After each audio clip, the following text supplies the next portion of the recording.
بہت سے لوگ زندگی میں نہ اکیلے ہی رہ گئے، ان کے ساتھ کوئی چل نہیں سکا، نہ ان کے ساتھ کوئی چلنا چاہتا ہے۔ حضرت علی نہج البلاغہ میں کہتے ہیں جو اپنے آپ کو بہت زیادہ پسند کرتا ہے، نہ خود پسند کرتا ہے، وہ دوسروں کی نظر میں ناپسند ہو جاتا ہے۔ یعنی آپ کو یہ بات سمجھنی پڑے گی کہ اس دنیا کے اندر اگر آپ لوگوں کے ساتھ کولیبریٹ کرنا چاہتے ہیں، یعنی آپ چاہتے ہیں لوگ آپ کے ساتھ چلیں، تو آپ کو اپنے آپ سے نکل کے دوسروں کے بارے میں بھی سوچنا پڑے گا، دوسروں کو بھی اپنے سرکل آف کنسرن کا حصہ بنانا پڑے گا۔ یہ بات بہت ضروری ہے کہ ہم اپنے بارے میں سوچیں، ہم اپنا خیال رکھیں، ہم اپنے آپ کو ڈیولپ کریں، لیکن اپنے آپ کو ڈیولپ کرنے کے بعد ہمیں کہا کہ آپ بانٹیں، آپ لوگوں کے ساتھ کولیبریٹ کریں، جو آپ کے پاس ہے وہ دوسروں تک شپ کریں۔ اگر آپ کے پاس کچھ بہتر خیالات ہیں، آپ انہیں اپلائی نہیں کر رہے تو دوسروں کو دے دیں، وہ انہیں اپلائی کر لیں۔ آپ نے زندگی سے اگر کچھ سیکھا ہے تو وہ جو سیکھا ہے وہ دوسروں کو سکھائیں۔ آپ کو بہت سے ایسے لوگ ملیں گے جو کہتے ہیں میرے پاس ٹائم ہی نہیں بچتا، بس میری زندگی مجھ سے ہی شروع ہوتی ہے اور مجھ پہ ختم ہو جاتی ہے۔ وہ اپنی زندگی میں کہیں نہ کہیں تنہا دکھائی دیتے ہیں اور وہ لوگ ان کے ساتھ نہیں چلنا چاہتے۔ بنیادی وجہ کہ اگر آپ لوگوں کے ساتھ چلنا چاہتے ہیں تو آپ کو لوگوں کے درد کو سمجھنا اور سننا پڑے گا۔ بہت سے ایسے لوگ ہیں جن کی زندگی کا کوئی بنیادی مقصد نہیں ہے، اور وہ بنیادی مقصد اس لیے بھی نہیں کیونکہ انہوں نے زندگی میں دوسروں کو سمجھا نہیں۔ اس زندگی کے اندر سوشلی کنیکٹ کرنا، لوگوں کے ساتھ کولیبریٹ کرنا بہت ضروری ہے۔ آپ اس دنیا میں کچھ بھی کرنا چاہتے ہیں، کوئی اسٹارٹ اپ اٹھا کے دیکھیں، کوئی آرگنائزیشن اٹھا کے دیکھیں، وہ کبھی زندگی میں اکیلے کسی نے نہیں کری، کوئی نہ کوئی سپورٹ تھا، کوئی نہ کوئی ٹیم ایفرٹ تھا۔ جب انسان اکیلے کام کرتا ہے نا تو وہ زیادہ دور تک نہیں جا پاتا، لیکن جب وہ بہت سارے لوگوں کے ساتھ مل کر کام کرتا ہے، وہ لوگوں کے ساتھ کنیکٹ کرتا ہے، کولیبریٹ کرتا ہے، اس کا سفر بہت آگے تک جاتا ہے۔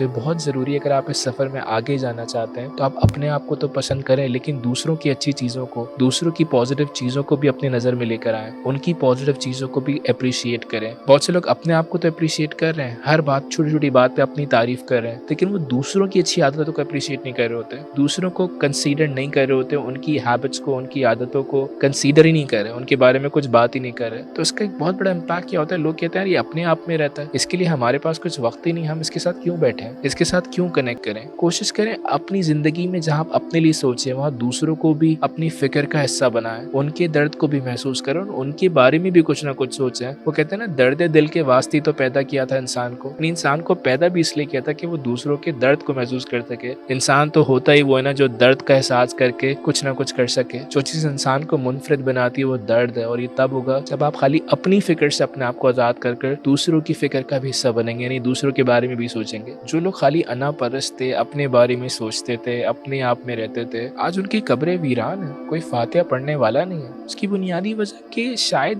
دنیا میں بس اپنے لیے کر گئے، اپنے لیے مال و دولت جمع کر رہے تھے، اور آج وہ مال و دولت نہ ان کے کام آ رہی نہ کسی اور کے کام آ رہی ہے۔ سمجھیے، انڈرسٹینڈ کیجیے، اس دنیا کے مقصدوں میں سے ایک مقصد یہ ہے کہ آپ دوسروں کے کام آ سکیں، اور یہ تبھی ممکن ہوگا جب آپ سمجھ سکیں جو اپنے آپ کو بہت زیادہ پسند کرتا ہے، یعنی جو اپنے آپ میں رضا علی کہہ رہے ہیں، وہ دوسروں کی نظر میں ناپسند ہو جاتا ہے، دوسرے اس سے وہ روابط، وہ بات کہہ ہی نہیں پاتے جو وہ کہنا چاہتے ہیں۔ اس دنیا میں بہت سے کام ہیں جو کہ کیے جا سکتے ہیں، بٹ ایک بہت بڑا کام یہ ہے کہ آپ لوگوں کے ساتھ چلنا سیکھیے۔ کولیبریشن اسکل میں سمجھتا ہوں بہت بڑا اسکل ہے۔ A lot of individuals, organizations lack the skill، اور اس کی بنیادی وجہ کہ ان کو دوسروں کی اچھی چیزیں نظر ہی نہیں آ رہی، وہ دوسروں کی پازیٹیو چیزوں کو دیکھ ہی نہیں پاتے۔ ہاں دیکھ بھی رہے تو نیگیٹو چیزوں کو دیکھ رہے، تو وہ دوسروں کو بار بار مثال دے رہے ہوتے کہ مجھ سے سیکھو، میری عادتوں سے سیکھو، میرے اندر جو ہے ان سے سیکھو۔ بھائی آپ اس دنیا میں اگر آئے تو آپ کے اندر بھی کچھ پلس ہے اور دوسروں کے اندر بھی کچھ پلس ہے، اور ایک دوسرے کے پلس مائنس ہمیں لرن کرنا ہے، ایوالو کرنا ہے۔